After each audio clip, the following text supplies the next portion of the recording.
All right, ma'am, are you Devin Atkins? And Ms. Atkins is on probation for the third-degree felony offense of injury to an elderly person. That's started at May 23rd of 2022. There was a motion to adjudicate probation filed. She entered pleas of true to counts 4 and 5. Does the state have testimony with regard to counts 1, 2, and 3? Yes, if the court would like. Yep, I think I would. Down there, call, Ms. Shakita Cole. Yes, ma'am. Good morning, Ms. Cole. Would you please raise your right hand? Do you swear or affirm the testimony you're going to give in this hearing will be the truth, the whole truth, and nothing but the truth, so help you God? Thank you. Ms. Cole, would you please state your full name for the record? Shakita Cole. How are you employed? I'm employed at Jackson County Adult Probation. And as an adult probation officer, is it your responsibility to supervise an individual on this court's probation by the name of Devin Atkins? Yes, Do you see Ms. Atkins in the courtroom here today? yes. Can you point to her and identify her?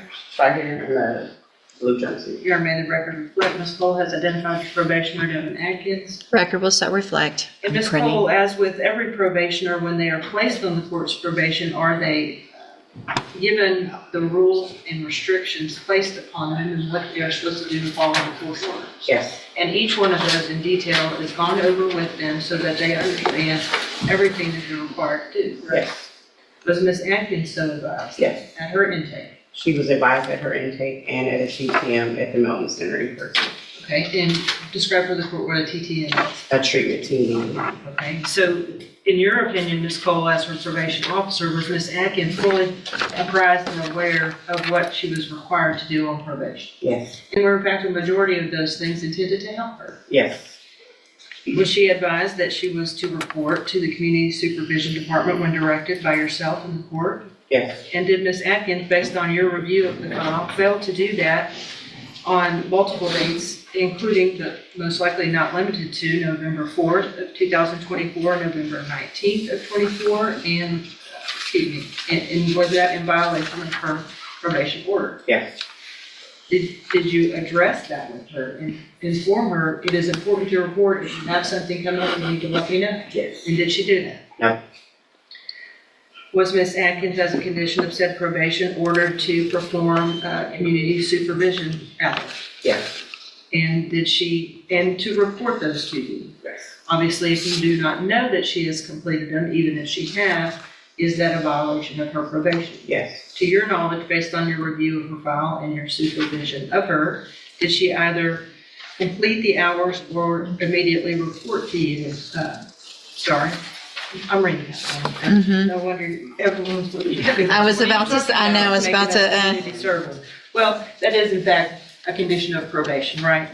Is it also a condition of probation that she is to report to you as her address and so that you know where she is at all times? yes, And if she does not do that, is it impossible for you to locate her? that is correct. Did she in fact immediately report to you her current address? No, she did not. Anything else? I know you and I have had a lengthy discussion about her that you feel would be appropriate for the court to know in conjunction with your testimony and your updated PSI. The main thing is her mental health. She refuses to address that.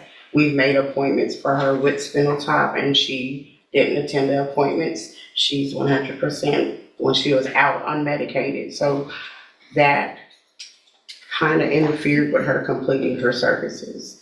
And she maintained contact with the victim in the case. So Okay. that part, her grandmother was trying to be there for her because of the mental health difficulties. And that's the main thing that we were trying to get her to address. Okay. Can I address anything? In a minute. Mr. Lewis, do you have any questions? Hold on, ma'am. You're going to get an opportunity, okay? Mr. Lewis, do you have any questions of Ms. Cole? Just briefly, during your supervision of Ms. Atkins, was you able to supervise her at points when she was on her medication and not on her medication? The entire time she has not been on her medication. So she's been unmedicated this entire time? Yes, sir. Your supervision? Okay. Anything else? Nothing else. All right. Thank you, Ms. Cole. Any other witnesses with regard to the allegations? So based on the testimony, Unless I may ask, Ms. Cole, Judge, Yeah. and you stated that earlier, Ms. Evelyn Thibodeau, I believe that is her grandmother, correct? Yeah, respectfully. hold on, ma'am. at some point in time in November of 2024, was Ms. Atkins violating the condition the court had imposed that she not to have contact with Ms. Thibodeau for Ms. Thibodeau's safety? Yes. Thank you, Judge. Any questions about that? About No. the count, that's count 8 with the Right. contact? Okay. Then, at this time, based on the testimony, I am going to find count 1, 2, 3, 6, 7, and 8 true.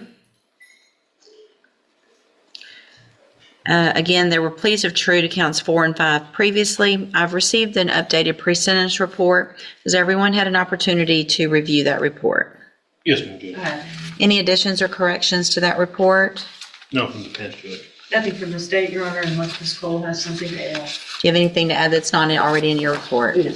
So the main thing I want to make sure, Ms. Cole, I have a notation here to ask is, you guys were aware of mental health issues and had opportunities for Ms. Atkins to participate in mental health services. Is that correct? I made the appointments myself for her. Okay. All right. Argument, Mr. Lewis? Well, Judge, I think definitely from the updated PSI we have, as well as I think there was some issues from the jail. If you look at those issues and activity, I think that goes directly to her mental health state. Unfortunately, she has not been on a mental health caseload. I think that definitely would benefit her, as well as, being able to take advantage of any services that spinal tap inmate Jamar may have, or any programs that probation deems appropriate for her. I have had conversations with her, and many meaningful conversations with her, where she has addressed to me her desire to take advantage of those activities if those available to me. She did understand that she had the Safe P opportunity that didn't go well, but I don't think the mental health issues were addressed, mainly just substance abuse at that point. I think if we can get a handle on that, or get some work done with her to address the mental health issues, I think she'll do a lot better in this situation and can be able to complete this I assessment. mean, it's hard when Hold on. someone's not taking patients. Well, it sounds like you had appointments that you missed that Ms. Cole made for you. Did she go to regular Safe P or special? Hold on. Special needs. So she's already been to special needs Okay. Safe P. So that was a whole 6 months plus aftercare of drug and mental health help. So Ms. Atkins, the problem is you're being given all the opportunities. Yeah, but like I said, I don't know if I told you, I had an appointment in Port Arthur because I cannot get into Bowman. They're not taking new patients.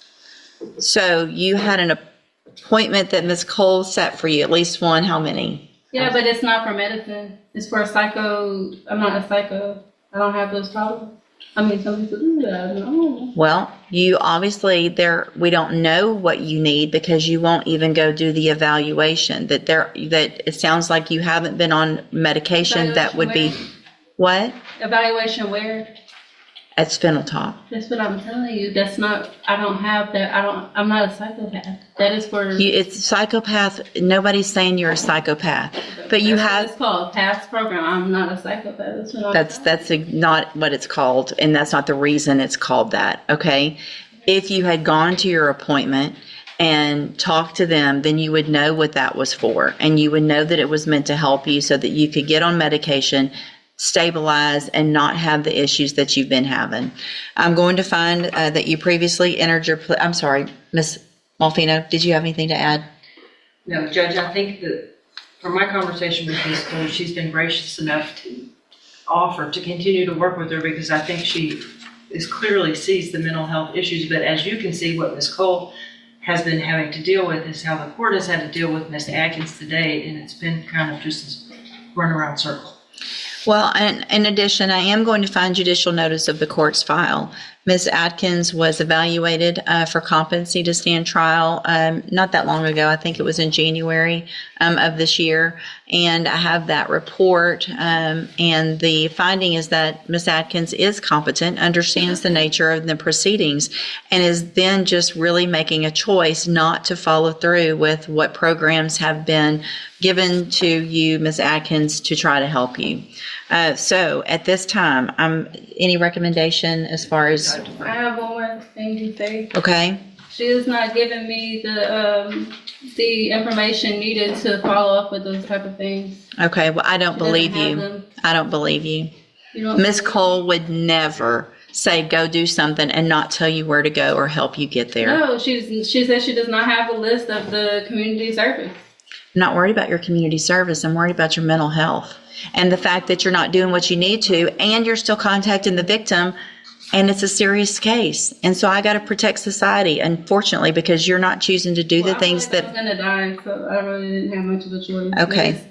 It's my life in jeopardy. I'm going to find that you entered your pleas of true to counts 4 and 5 freely and voluntarily. Again, I'm finding counts 1, 2, 3, 6, 7, and 8 true. Find sufficient evidence to find you guilty, and at this time find you guilty. Don't talk I would over. like to look over. I'm about to sentence you to prison, and how you keep talking over me is about to start adding years onto that. Stop talking. It's just going to get worse. Do you understand? Okay. I'm going to find sufficient evidence to find you guilty, and at this time I'm finding you guilty of injury to an elderly individual. Sentence you to a term of 5 years in the institutional division of the Texas Department of Corrections. You will receive credit. You will receive credit on that sentence for any time that you've been in custody that the law gives you the right to receive. No. I'm telling, like, she thought, like, I could not get up there. I'm going to hand you the trial court certification that shows I would like to speak to a detective. this was not an agreement, and so you waived your right to appeal. I need you to sign that with I gave you her. hospital papers. I gave her everything. I'm also I had handed a you. doctor's appointment and everything. That's what I'm I've got telling 5 you. more years that I could add on to that. Oh, man. I can give you up to 10. You need to stop talking so I can finish what I need to do, okay? I'm telling you, I'm not guilty. That's what I'm telling you. I did not have a choice. I have went to the hospital and everything. I'm handing you a 3 written times. admonishment regarding your ineligibility to possess a firearm or ammunition. Because of the judgment entered I against. don't have a gun. I'm not, just listen to what I'm saying. If you'll listen for a minute, you'll understand. Because of the judgment entered against you, you're ineligible under Texas law to possess a firearm or ammunition. I don't have a gun, man. Good, then you I'm talking don't. to the wrong person. I'm Devin Atkins. I don't have a gun. I'm required to read that to I everyone. don't know what you're talking about. I don't have a gun. Good, then you don't have to worry about that. Go back with the bailiff. Thank you.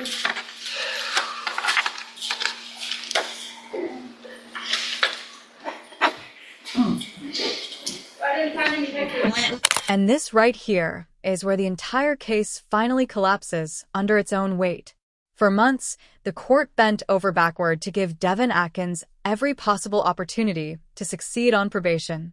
Clear rules were explained, appointments were scheduled for her, mental health resources were lined up, and expectations were laid out in plain language. None of this was hidden. None of it was optional. And none of it was followed. What sealed her fate wasn't a single missed appointment or one paperwork issue. It was the pattern.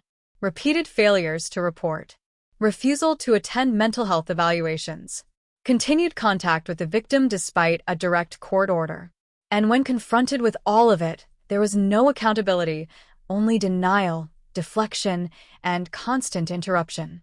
The judge wasn't guessing or speculating. She relied on sworn testimony, documented violations, and a full review of the court's own records.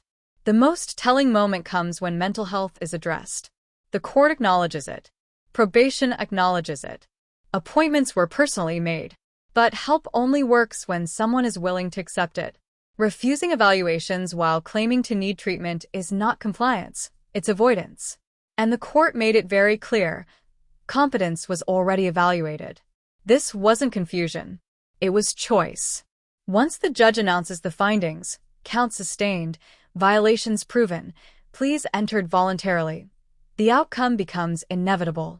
And when the defendant continues to talk over the court during sentencing, it only reinforces the concern the judge has been explaining the entire time. Courtrooms run on order, not arguments shouted over authority. In the end, this wasn't about punishment for punishment's sake. It was about protecting the victim, protecting the public, and responding to a defendant who repeatedly showed the court she would not follow lawful instructions. 5 years wasn't delivered in anger. It was delivered after patience ran out. And that's the hard truth about probation. It's a privilege, not a right. When someone rejects every chance they're given, the court doesn't have unlimited options left. Like the video, subscribe to the channel, and we'll see you in the next video.